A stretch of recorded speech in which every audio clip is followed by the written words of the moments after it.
नमस्ते। Guidance classes coach में आपका बहुत बहुत स्वागत है।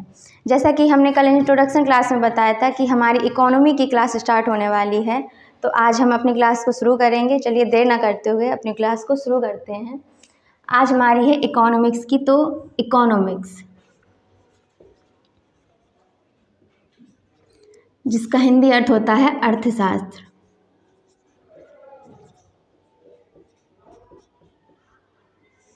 देखिए, अर्थशास्त्र के शब्द में ही क्या छुपा हुआ है? अर्थ। अर्थ का मतलब होता है मनी। अगर हम इसका देखें तो हिंदी अनुवाद क्या होगा? ऐसी गतिविधि जिसमें हम आर्थिक गतिविधियों का अध्ययन करते हैं। ऐसा विषय जिसमें हम आर्थिक गतिविधियों का अध्ययन करते हैं। यहाँ पे लिख लेते हैं, ऐसा विषय जिसमें हम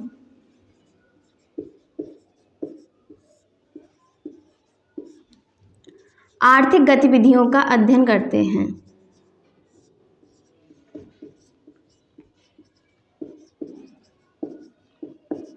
गतिविधियों का अध्ययन करते हैं।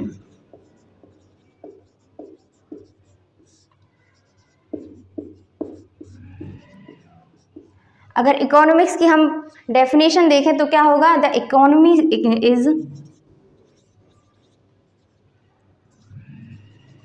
Economics is a field of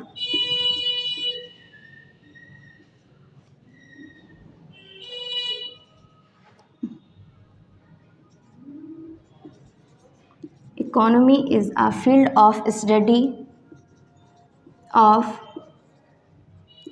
production, distribution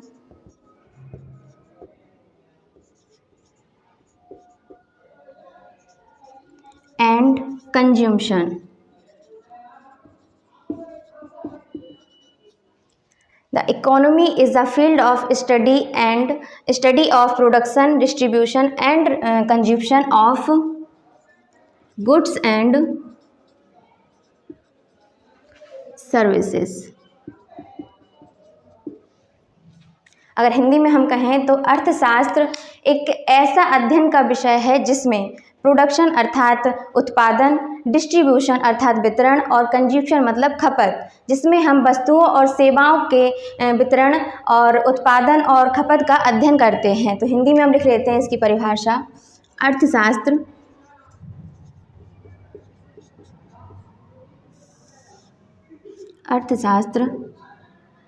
अध्ययन का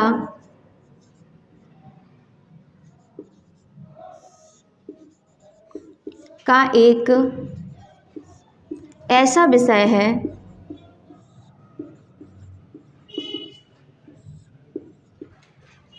जिसमें हम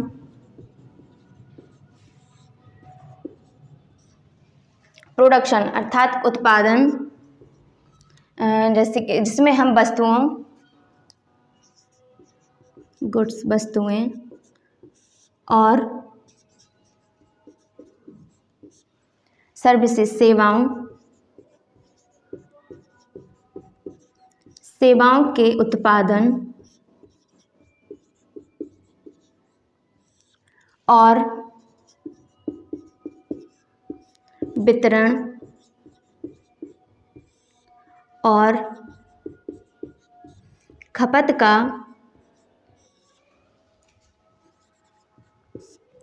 अध्ययन करते हैं।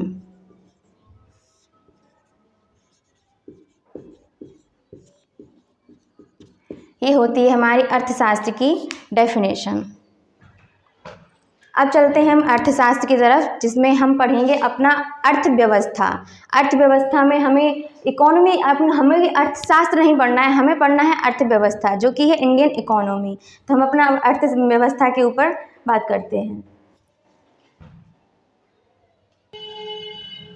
देखिए, जैसे इकोनॉमिक्स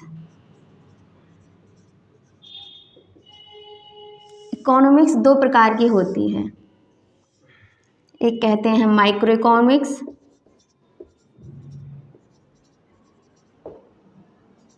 एक होता है मैक्रो इकोनॉमिक्स।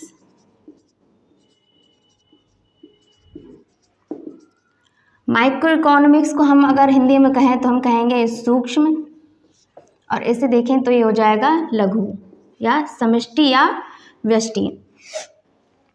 सूक्ष्म इकोनॉमिक्स में हम देखें अगर तो हम किसी एक व्यक्ति की या छोटी सी आय का अध्ययन करते हैं, जिसमें हम लिख सकते हैं कि किसी व्यक्ति की आय का अध्ययन।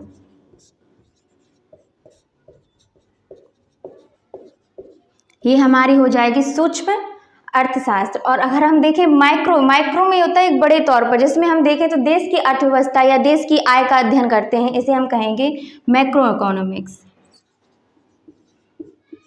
किसी देश की आय का अध्ययन।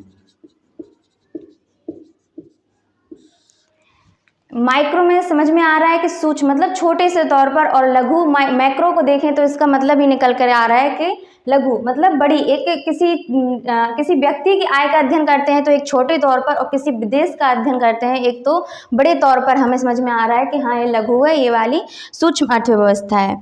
तो हम अपनी शुरुआत करते हैं अर्थव्यवस्था से।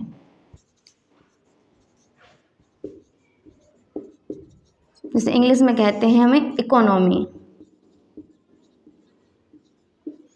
हमारा विषय क्या है? अर्थव्यवस्था। अर्थशास्त्र एक ऐसे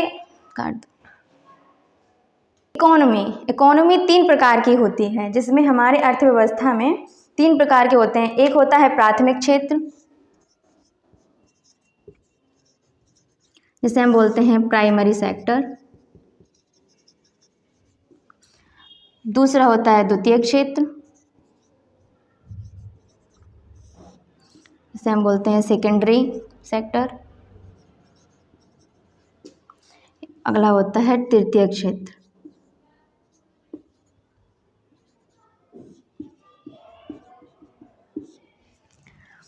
प्राथमिक क्षेत्र में हमारे कौन कौन से आ जाते हैं? जैसे कि कृषि, एग्रीकल्चर, वानिकी, जिसमें हम जंगलों का देखते हैं।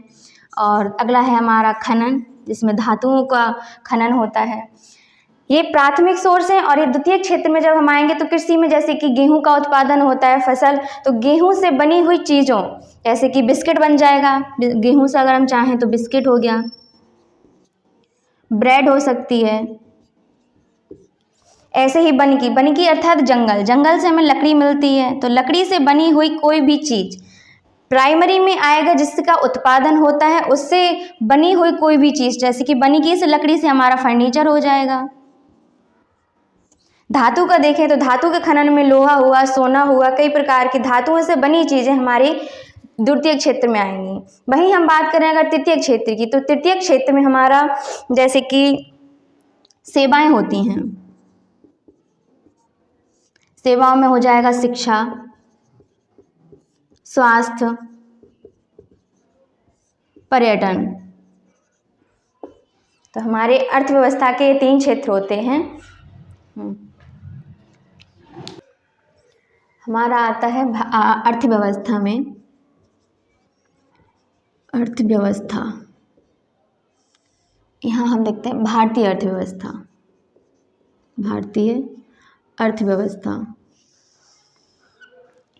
अर्थव्यवस्था का जो हमारे वित्तीय वर्ष है, जैसे कि वित्तीय वर्ष बात करें हम 2023 और 2024 का जो पूरा सकल घरेलू उत्पाद, जिसे हम बोलते हैं जीडीपी, ग्रॉस डोमेस्टिक प्रोडक्ट,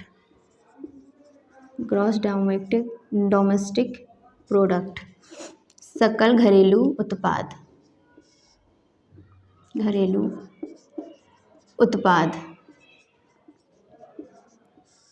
का कुल अगर हम जीडीपी देखें तो कितना था? 5 लाख करोड़। 5 लाख करोड़।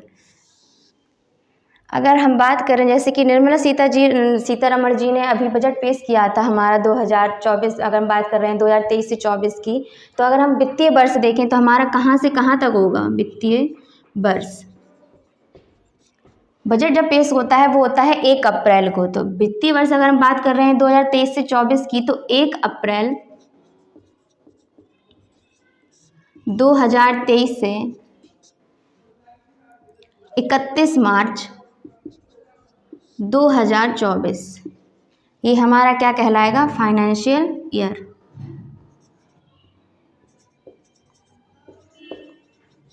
फाइनेंशियल ईयर हमारा हो जाएगा 1 अप्रैल 2023 से 31 मार्च 2024।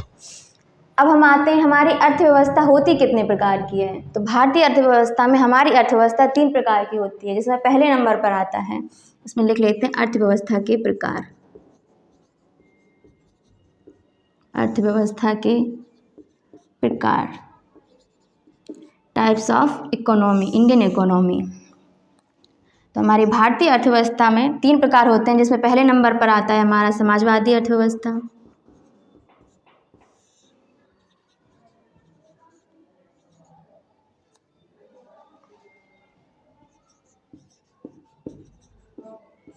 फिर आता है हमारा पूंजीवादी अर्थव्यवस्था,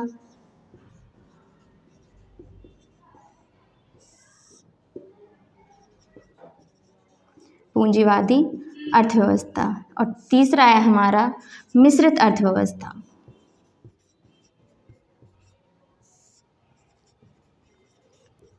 मिश्रित अर्थव्यवस्था, ये हमारे भारतीय अर्थव्यवस्था के 3 रूप हैं। हमारी भारतीय अर्थव्यवस्था को अगर हम देखें तो हमारी भारतीय अर्थव्यवस्था कौन से प्रकार की अर्थव्यवस्था है, जिसमें हम मिश्रित अर्थव्यवस्था में भारतीय अर्थव्यवस्था को रखते हैं। तो हमारी कौन कौन सी हो जाएगी? मिश्रित समाजवादी अर्थव्यवस्था, पूंजीवादी अर्थव्यवस्था और मिश्रित अर्थव्यवस्था।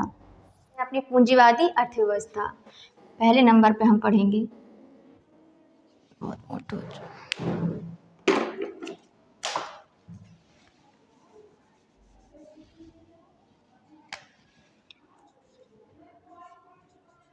पूंजीवादी अर्थव्यवस्था।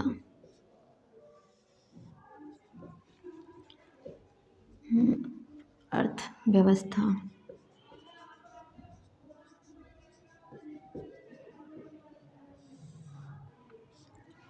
पूंजीवादी अर्थव्यवस्था में जो संसाधन होते हैं, हमारे संसाधन अर्थात उत्पादन के संसाधन,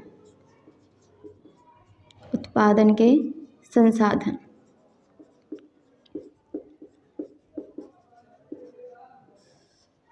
उत्पादन के संसाधन, जिनका जो उत्पादन के संसाधन है, इसमें सरकार का किसी प्रकार का हस्तक्षेप नहीं होता है।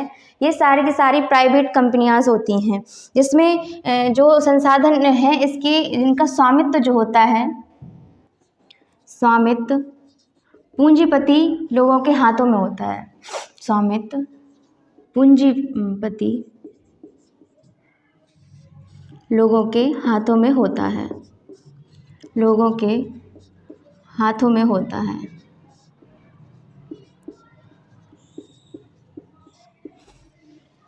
पूंजीवादी अर्थव्यवस्था में जो है वो पूंजीवादी अर्थव्यवस्था में जो संसाधन है, उत्पादन के संसाधन में स्वामित्व जो है वो पूंजीपति, जैसे कि हम बात करें अंबानी को ले लो, अडानी होगा, जैसे कि अंबानी।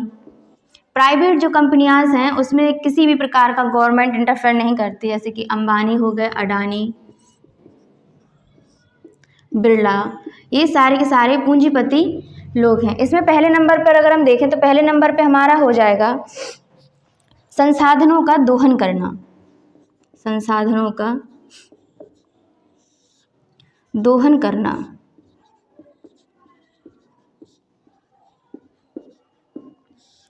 संसाधनों का दोहन करना। अगले नंबर पर आता है हमारा, इनका लक्ष्य क्या होता है? सिर्फ और सिर्फ लाभ कमाना, लक्ष्य लाभ। तीसरे नंबर पर हमारा हो जाएगा निजी क्षेत्र का जो प्रभाव है वो इन लोगों के हाथों में ही रहता है, निजी क्षेत्र का प्रभाव। चौथे नंबर पर अगर हम लिखें तो इसका हो जाएगा स्वतंत्र बाजार, स्वतंत्र बाजार। जैसे कि अभी मैंने बताया कि इसमें सरकार का किसी प्रकार का हस्तक्षेप नहीं होता, तो हम इसको लिख लेते हैं सरकार का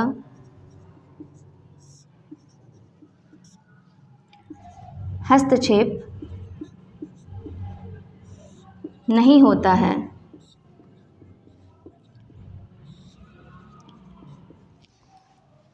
पांचवें नंबर पर आ जाता है हमारा निजी संपत्ति का अधिकार। निजी संपत्ति का अधिकार।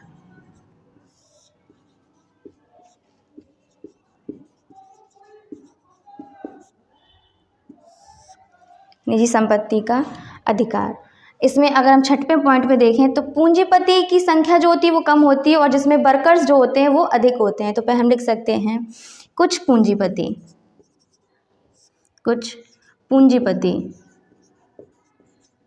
प्लस अधिक मजदूर।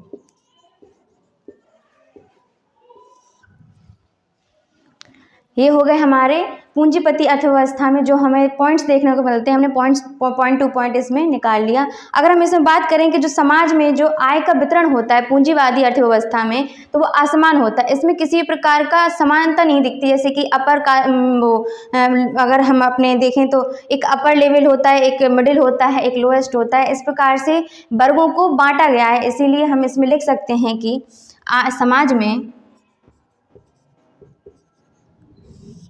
समाज में आय का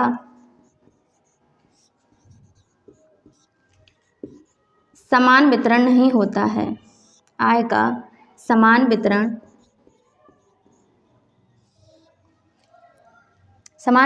नहीं होता है।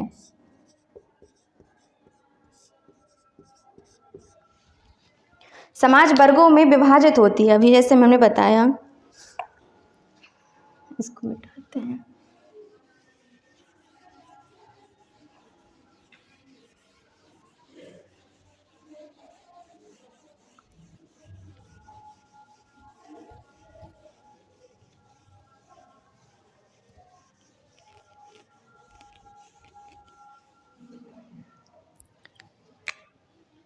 इसमें लिखिए समाज का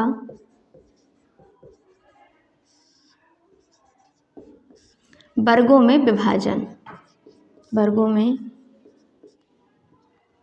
विभाजन। जैसे कि हम लिख सकते हैं इसको पहले अपर, मिडिल और लोअर। इस प्रकार से वर्ग विभाजित रहते हैं इसमें। इसी में एक व्यक्ति हैं एडम स्मिथ, जिन्हें हम अर्थशास्त्र का जनक भी कहते हैं। Adam Smith.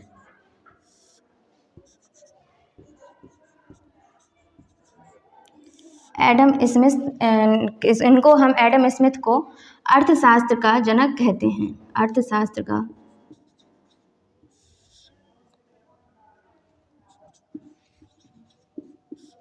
जनक, अर्थशास्त्र के जनक। इनकी एक पुस्तक है जिसका नाम है wealth of nation. Adam Smith की जो पुस्तक है उसका है wealth of nation. Wealth of nation जो कि इन्होंने लिखी थी 1776 में। एडम स्मिथ की पुस्तक है। इन्होंने एक सिद्धांत दिया था लेसिस फेयर,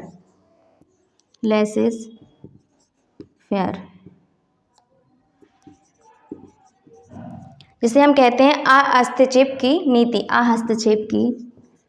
नीति। हस्तक्षेप की नीति। अगर हम पूंजीवादी अर्थव्यवस्था में कुछ सकारात्मक और नकारात्मक अगर पॉइंट्स देखें तो उसमें हम लिख सकते हैं, यहाँ पे कर लेते हैं। पूंजीवादी अर्थव्यवस्था में अगर हम सकारात्मक और नकारात्मक पॉइंट्स देखें तो उसमें देखते हैं हम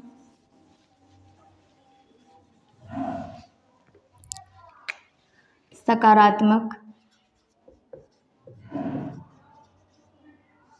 बिंदु,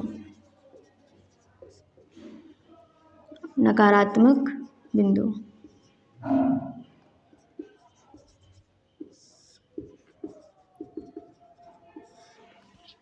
सकारात्मक बिंदु में अगर हम पूंजीवादी अर्थव्यवस्था में देखते हैं तो इसमें होता है निवेश का बढ़ना। निवेश जो ज़्यादा से ज़्यादा इसमें बढ़ते हुए दिखता है हमें, निवेश का बढ़ना। और अगर हम नकारात्मक बिंदु देखें तो इसमें सिर्फ और सिर्फ होता है अपना फायदा, अपना फायदा।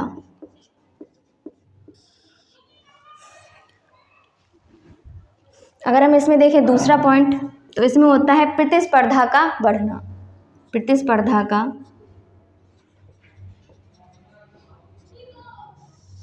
प्रतिस्पर्धा का बढ़ना। इसी में एक और पॉइंट आता है जिसमें रोजगार का बढ़ना। सकारात्मक में ही हम देखें तो इसमें एक और हो जाएगा हमारा रोजगार का बढ़ना। अगर हम नकारात्मक पॉइंट देखें तो इसमें हो जाएगा हमारे संसाधनों का दोहन, जैसे कि हमने अभी पहले पढ़ा था पहले ही पॉइंट में, संसाधनों का दोहन।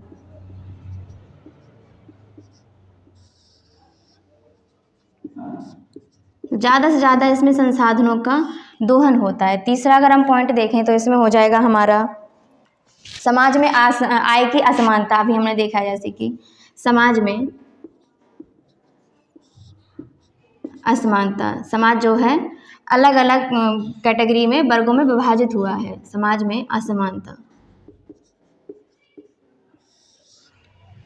ये हमारे कुछ सकारात्मक और नकारात्मक पॉइंट्स हो जाते हैं पूंजीवादी अर्थव्यवस्था के।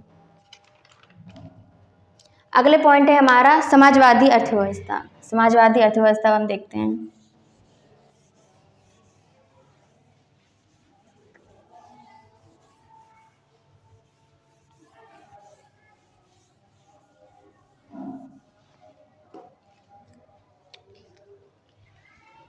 दूसरा है हमारा समाजवादी अर्थव्यवस्था।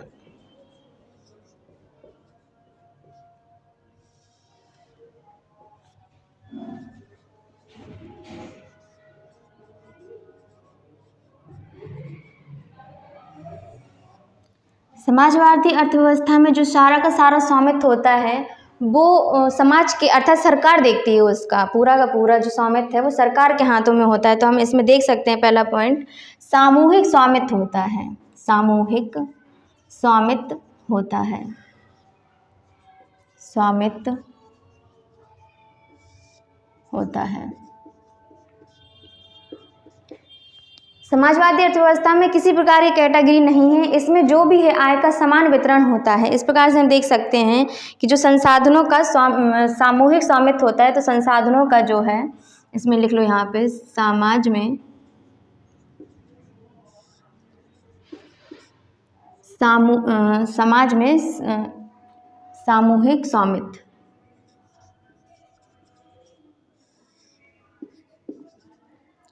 समाज में संसाधनों का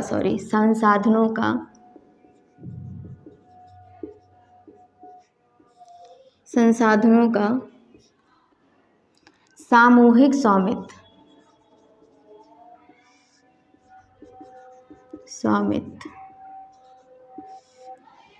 अगर हम अगला पॉइंट देखें इसमें तो हमारा हो जाएगा आय का जो समाज में जो प्रतिनिधि है वो सरकार करती है। इसमें संसाधनों का सामूहिक स्वामित्व, सामूहिक से ही समझ में आ रहा है कि जो हमारा समाज का जो प्रतिनिधि है, समाज का प्रतिनिधि वो हमारा कौन होगा? सरकार। समाजवादी अर्थव्यवस्था में सरकार का हस्तक्षेप अवश्य ही होता है, क्योंकि समाज का जो प्रतिनिधि है वही सरकार है। अगर हम एक पॉइंट देखें तो इसमें हम कह सकते हैं कि किसी भी दुनिया में कोई भी अर्थव्यवस्था, यहाँ पे एक पॉइंट डाल के हम लिख सकते हैं, नोट करके लिख सकते हैं कि समाज में या ऐसे कर सकते हैं दुनिया में कोई भी अर्थव्यवस्था, दुनिया में कोई भी अर्थव्यवस्था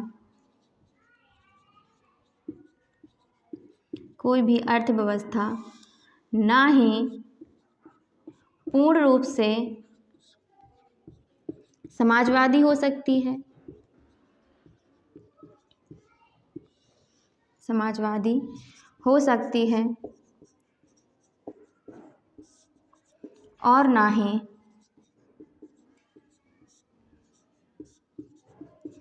पूर्ण पूर्ण रूप से पूंजीवादी हो सकती है। समाजवादी अर्थव्यवस्था के अगर हम कुछ फीचर्स देखें तो इसमें हम लिख सकते हैं फीचर्स कुछ इस तरीके से। फीचर्स समाजवादी अर्थव्यवस्था में जो वर्ग होते हैं वो विहीन नहीं होते, वर्ग इसमें बटे हुए नहीं होते। तो हम पहला पॉइंट इसमें कर सकते हैं कि समाज में विभाजन ना होना, समाज में विभाजन नहीं होता। अगला पॉइंट हम लिख सकते हैं कि आय में समानता, आय में समानता। अगला पॉइंट हम कर सकते हैं जैसे कि बाजार में सरकार का हस्तक्षेप, बाजार में सरकार का हस्तक्षेप।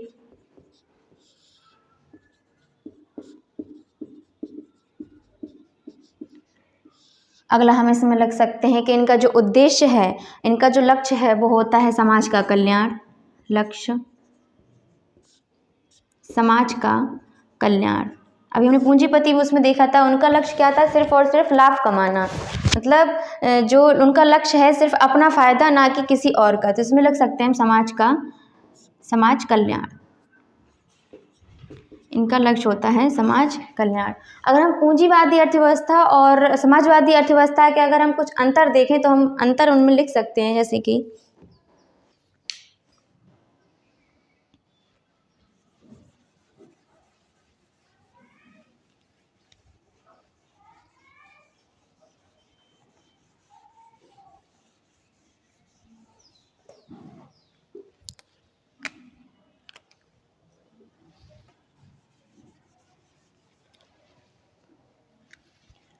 पूंजीवादी और एक साइड हम लिख लेते हैं समाजवादी।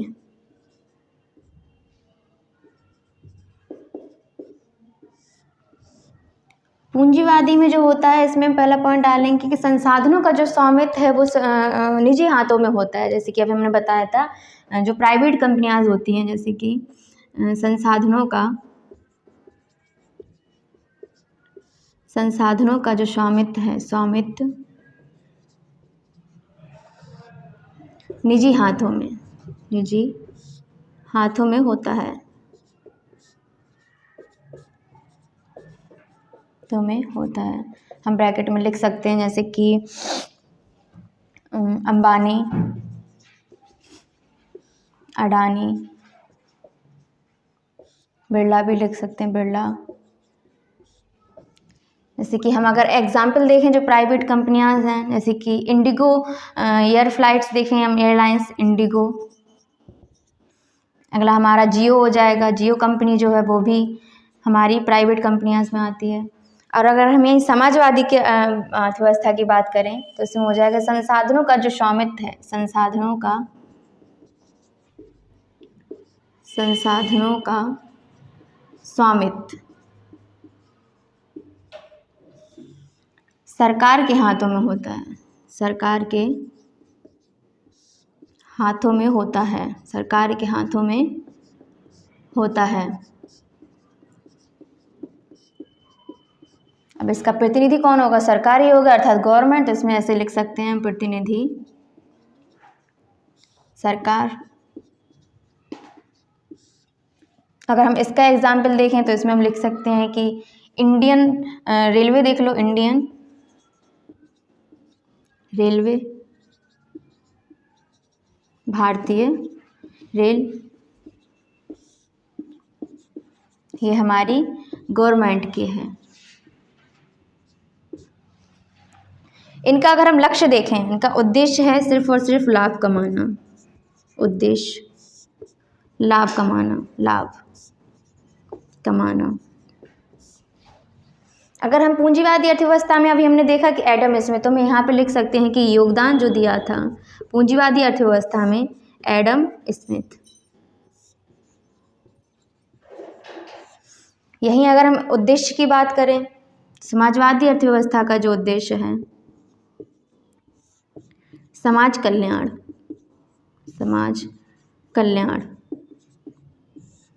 अगर हम समाजवादी अर्थव्यवस्था में योगदान देखें तो इसमें सबसे पहले आते हैं हमारे कार्ल मार्क्स। Karl marks.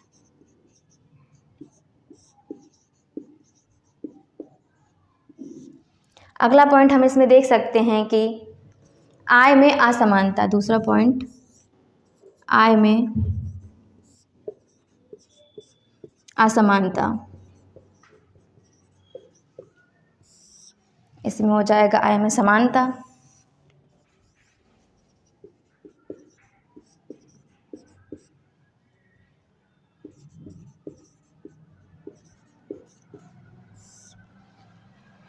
इसमें वर्ग का विभाजन होता है, वर्गों का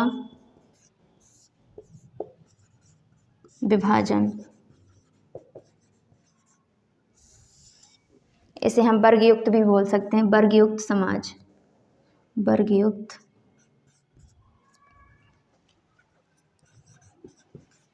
वर्गयुक्त।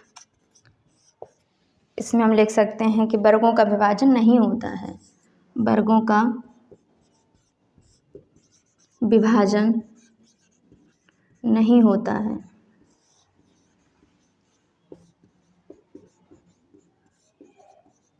वर्गों का विभाजन नहीं हो सकता, ऐसे लिख सकते हैं वर्ग विहीन समाज, वर्ग विहीन। इसमें हम अगला पॉइंट करेंगे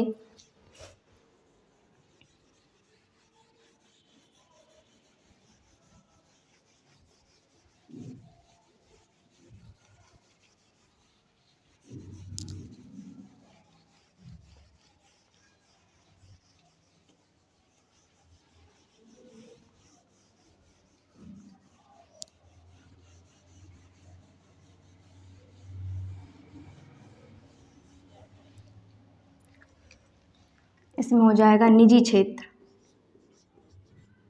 ये प्राइवेट कंपनियां हैं, और इसमें हो जाएगा हमारा सरकारी क्षेत्र, सरकारी।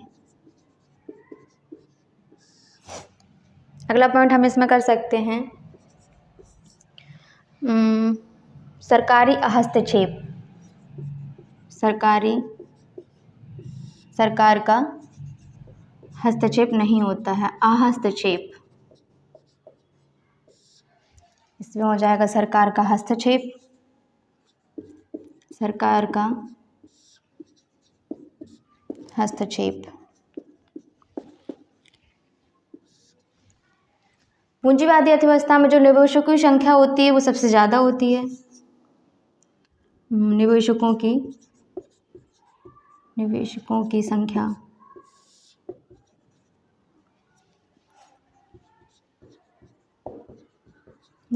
की संख्या अधिक होती है प्राइवेट में, और अगर हम समाजवादी में देखें तो इसमें निवेशकों की संख्या कम होती है, निवेशकों की संख्या कम होती है।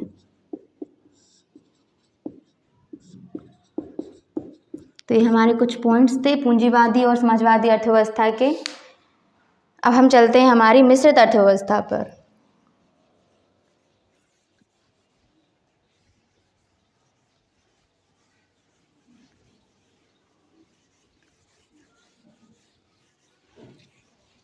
अब आती हमारी तीसरी है मिश्रित अर्थव्यवस्था। मिश्रित मिश्रित अर्थव्यवस्था जो है, जैसे कि अभी हमने पूंजीवादी और समाजवादी अर्थव्यवस्था पढ़ा है, तो उन्हीं का मेल जो है वो सारे का सारा मिश्रित अर्थव्यवस्था कहलाता है। अर्थात पूंजीवादी और समाजवादी, पूंजीवादी अर्थव्यवस्था और समाजवादी अर्थव्यवस्था, इन्हीं का सबका मिश्रण मिश्रित अर्थव्यवस्था कहलाता है। अगर हम उदाहरण लें तो हमारी जो भारत की अर्थव्यवस्था है, उदाहरण में भारत की अर्थव्यवस्था मिश्रित अर्थव्यवस्था का ही उदाहरण है। मिश्रित अर्थव्यवस्था